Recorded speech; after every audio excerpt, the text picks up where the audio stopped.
In a world demanding your constant attention, reclaiming your mind and body is the ultimate act of rebellion. Welcome to Wholistic Wednesdays. I'm Amy, your guide to the subconscious and the stories that shape your reality. And I'm Shelley, your partner in holistic health and life design.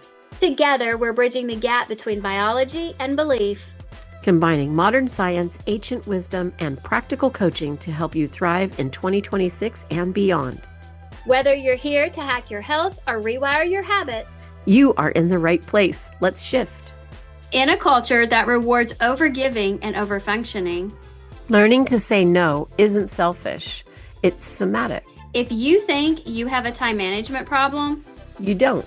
You have a boundary problem. January was all about safety, structure, and identity. But February is about relationships, and relationships begin inside the body. And today, we're starting with the place most people feel boundaries first, but don't recognize them. The body. That's right, Amy. Saying no isn't a communication issue. It's a nervous system event. The solar plexus. It's the home of the enteric nervous system. It has over 100 plus million neurons. It processes threats, trust, and personal power. The boundary signals that you can commonly see with this is a tight chest or throat, sinking or clenching in your stomach, heat rising through your body, nausea or sudden fatigue, the urge to just explain, justify, or over-accommodate. You also might have a freeze fawn response. Fawn meaning to appease, to maintain safety, and often misdiagnosed as being nice, rooted in early relational conditioning. Your body said no before your mouth ever got involved. When we override the gut, the heart pays the price. And this is the part most people miss because it doesn't happen all at once. It happens in a pattern. Your gut gives you a signal first, a tightening, a drop, a quiet, this doesn't feel right. But then the mind steps in. It's not a big deal. Don't make it awkward. You can handle it. So you override the signal. You stay. You say yes. You push past. And your body keeps score. Not immediately, but later. It shows up as exhaustion. That doesn't make sense. Resentment towards people you love. Emotional numbness where you used to feel connected. Sometimes it shows up as pulling away from relationships, not because you don't care, but because your system is tired of being overruled. That's the somatic cost of unspoken boundaries. It's not that you're in a bad relationship, it's that your body learned it wasn't safe to listen to itself. And when the gut is ignored long enough, the heart has to shut down just to cope. This work isn't about saying no more aggressively. It's about listening sooner before your body has to scream. Resentment is deferred self-betrayal. And people who don't know how to say no usually learned that connection required compliance. And resentment is deferral self-betrayal. I want you to sit with that for a second, Shelley, because what you just described is the mechanical breakdown of a human soul. We thinking we're being nice or flexible, but we're actually charging a high interest loan against our own well-being. Exactly. And the interest rate is your health and your vitality. And when you mention that tightening in the gut, that's the body's early warning sign. If you ignore the smoke alarm because you don't want to disturb the neighbors, eventually the whole house burns down. That's what burnout is. The aftermath of a fire you weren't allowed to acknowledge. It's so insidious because we've been socialized to view that smoke alarm as an inconvenience. In coaching, I see people who are baffled by their own anger. They'll say, I love my partner, but I feel like I'm suffocating. Or I love my job, but I can't get out of bed. They feel guilty for that resentment, not realizing the resentment is actually a gift. It's the heart's last-ditch effort to tell you that you've been overruled. And that's the somatic cost. When the mind says, it's fine, but the gut says, get out. The body splits in two. And to survive that tension, we numb out. We lose that ping of joy, because we've had to dull the ping of discomfort. You can't selectively numb. If you turn down the volume on your boundaries, you turn down the volume on your life. I often ask clients, what did you have to give up to keep the peace? And usually it's their internal safety. If you learned as a child that connection required compliance, that to be loved, you had to be easy or compliant, then a boundary feels like a threat to your survival. So your body stays in a state of high alert, waiting for the next time it has to betray itself to stay connected. That constant state of high alert is exactly what leads to the inexplicable exhaustion and or burnout.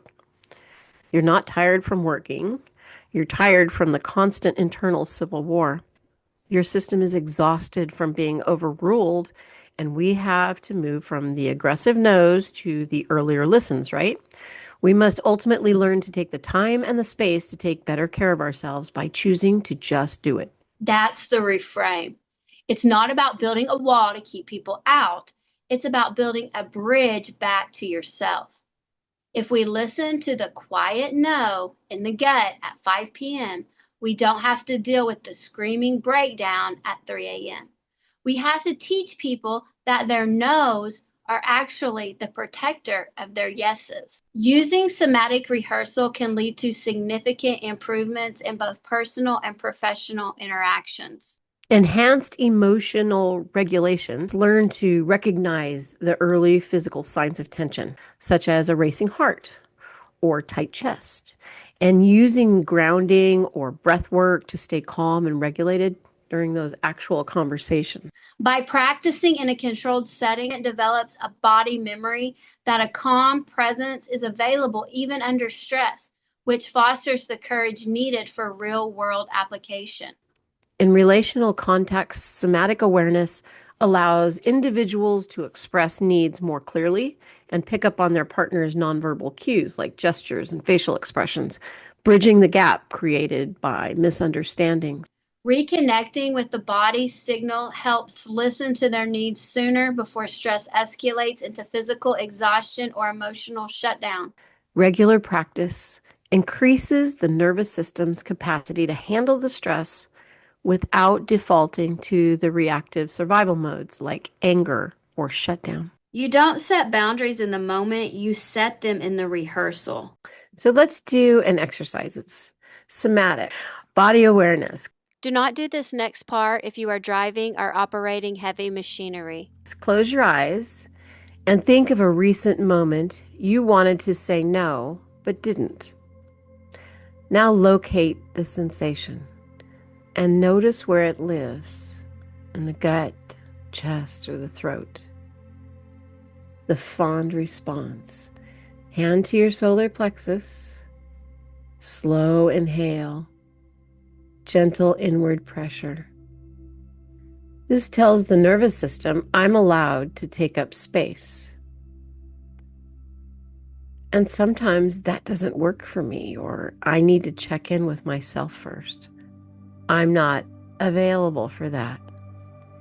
And you just repeat that while you're maintaining that body contact. When I rehearsed it with my hand on my stomach, my voice didn't shake. My body felt backed up. That's the difference. Boundaries don't come from confidence, they come from containment.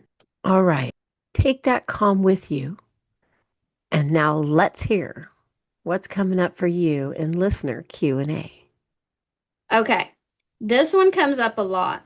Lauren from California asks, why do I still feel guilty even when I say no kindly? Lauren, that guilt isn't a sign you did something wrong.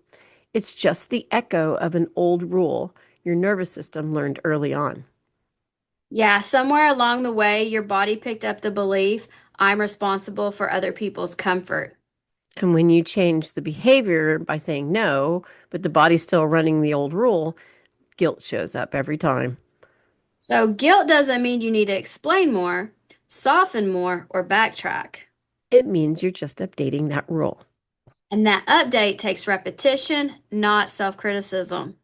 And we're practicing that all month, right? Yes, you don't need better scripts. You need a regulated body. All right, the challenge this week is to track one gut signal daily. Practice the fawn response and rehearse one boundary out loud alone. If you try these, let us know how they work for you on our social media. And remember, a regulated no is an act of love. For yourself and everyone else. That's a wrap for this week. We hope your nervous system is feeling a little more regulated and your vision a little clearer. Remember, the breakthrough you're looking for isn't out there. It's already in your programming waiting to be unlocked. If you tried today's hypno tool or visualization, we want to hear about it. Tag us on social or drop a comment in the show notes. And if you're ready to go deeper, follow us on social media, TikTok, Instagram, Facebook, and YouTube at Wholistic Wednesdays. That's holistic with a W. Or email us at wholisticwednesdays@gmail.com. Until next week, honor your body Trust your mind. and keep shifting. The views expressed on this podcast are for educational and entertainment purposes only and are not intended as medical or psychological advice. While we use hypnotherapy techniques, please never listen to the visualization portion of this show while driving or operating heavy machinery. Always consult a healthcare professional for your specific needs.